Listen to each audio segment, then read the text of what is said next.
Hello, YouTuber Wilburs. I'm showing you here my mouse, and my vertical mouse isn't working correctly, and it's because the wires have frayed where they enter the mouse. They have a very tight um, hole. Sorry, a very tight hole where it enters into the thing, as you can see here. And so I had to actually cut the cord and take it apart. So this is a time sped up video of it, and it's not very good shooting. I had a little trouble getting in really close myself to see the wiring. Maybe it's kind of a pointless video, but it's about a $30 mouse, and I mean, why spend $30 when you don't have to? So I was able to take it apart, remove the wires out of the little circuit board, and put them in. You want to make sure you write down the colors on how they go into the board if the board's not labeled properly, which is kind of the way it was. It didn't have the color wires on the board, it had the communications on the board for the pins. So just in case your cable doesn't have the same sequence as everybody else's cable. So you want to write things down and take note of that. So when you put the wires back in, they go in the right location. But actually, this didn't take me that long. It took me a little longer to take it apart because the screwdrivers don't match the screws very well. They're very small screws. But yeah, I think when I finally jumped into it, it only took me about an hour, and the thing kind of like popped back together again. So yeah, ta-ta.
Yeah, so this is the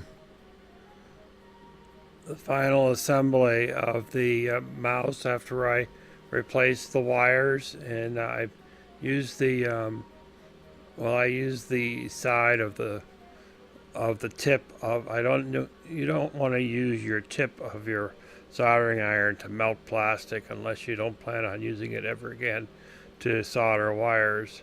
So I just used the side of the hot pin to make the hole a little bigger, so it won't cut the wire like it did before.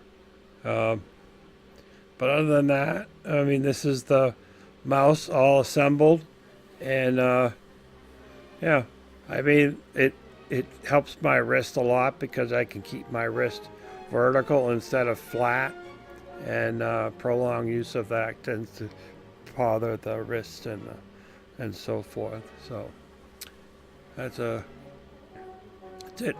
Ta ta.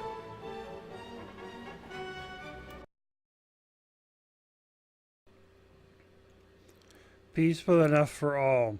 Food, water, shelter, clothing, health care, and education. Peaceful enough for all.